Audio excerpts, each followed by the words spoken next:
Flicker the Lost Firefly.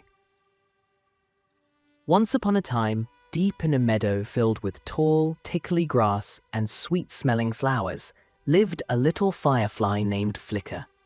Flicker wasn't like the other fireflies. While they loved flashing their lights in big, bright patterns together, Flicker was a bit shy. His light was a gentle, soft glow, like a tiny, sleepy star. One warm evening, the fireflies decided to play a game of flash tag among the moonbeams. "Come on, Flicker," called his friend. "Sparkle, it'll be fun." Flicker felt a little nervous, but he also wanted to play. He took a deep breath and blinked his light. Blink! He flew up, trying to follow the others, but a big, gusty wind suddenly swooshed through the meadow. Whoosh! Flicker tumbled and twirled, his little light blinking frantically. Blink, blink, blink! When the wind finally calmed down, Flicker found himself far, far away from his friends. He was in a part of the meadow he didn't recognize. The grass seemed taller here, the shadows darker, and the flowers had strange shapes he'd never seen before. "Oh no," whispered Flicker, his light dimming with worry. "Where am I? How will I get home?" He blinked his light softly, hoping another firefly might see him. Blink! Blink! Suddenly, a deep, croaky voice asked, "Who's blinking over there? Is that a lost star?" Flicker looked down and saw two big, round eyes staring up at him from a lily pad in a small pond. It was Ferdinand the frog. Ferdinand was known for being very wise and very green. "I'm not a star," Flicker chirped sadly. "I'm Flicker, a firefly. I got lost in the wind." He blinked his light again, a little brighter this time. Blink.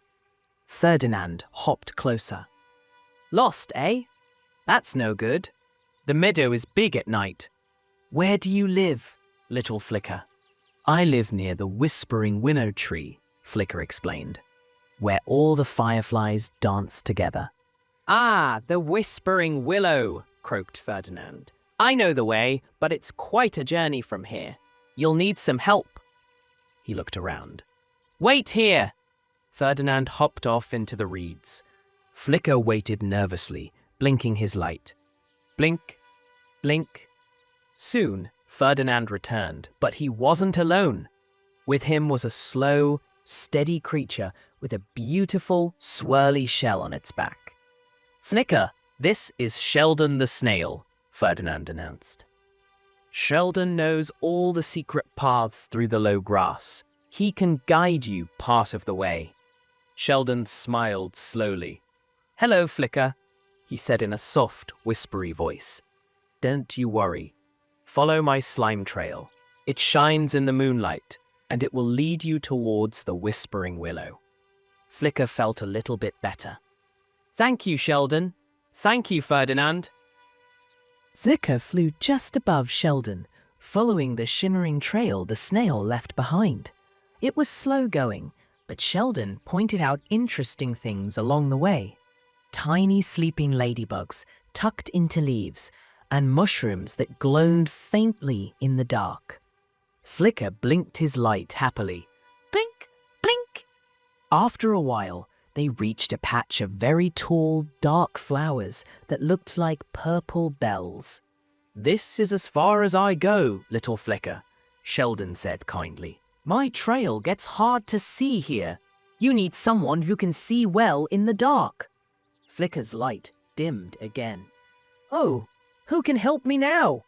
Just then, a soft hooting sound came from above. Hoo-hoo! Floating down silently from a branch was Hootabelle the owl, her big golden eyes wide open.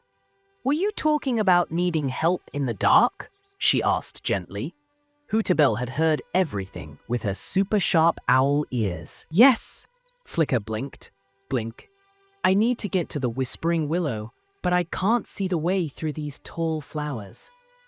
Hootabelle puffed out her feathers. "Why, that's easy. I can see everything from up high." Fly up near me, little firefly. I'll guide you over the flowers. Flicker felt a surge of hope. He flew up, his light blinking steadily now.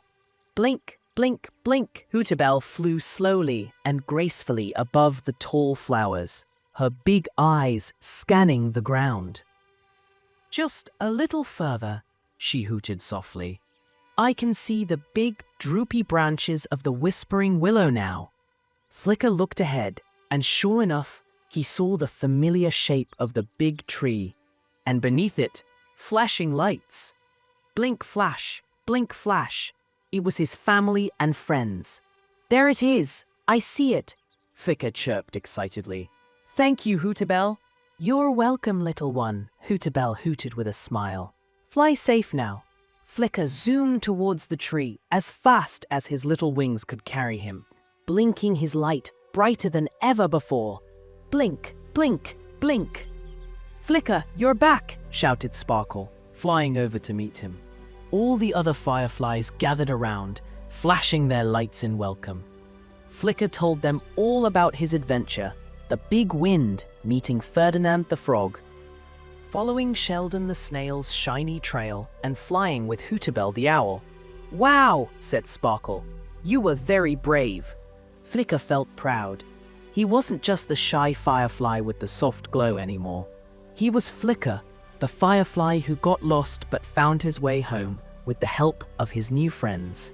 From that night on, Flicker wasn't quite so shy. He still had his gentle glow, but now he blinked it with confidence, joining the other fireflies in their flashing dances under the whispering willow tree, always remembering the kind frog, the helpful snail, and the wise owl who had helped him find his way home. And sometimes, when he flew near the pond, he'd give Ferdinand an extra bright blink just to say hello. Subscribe for more stories like these.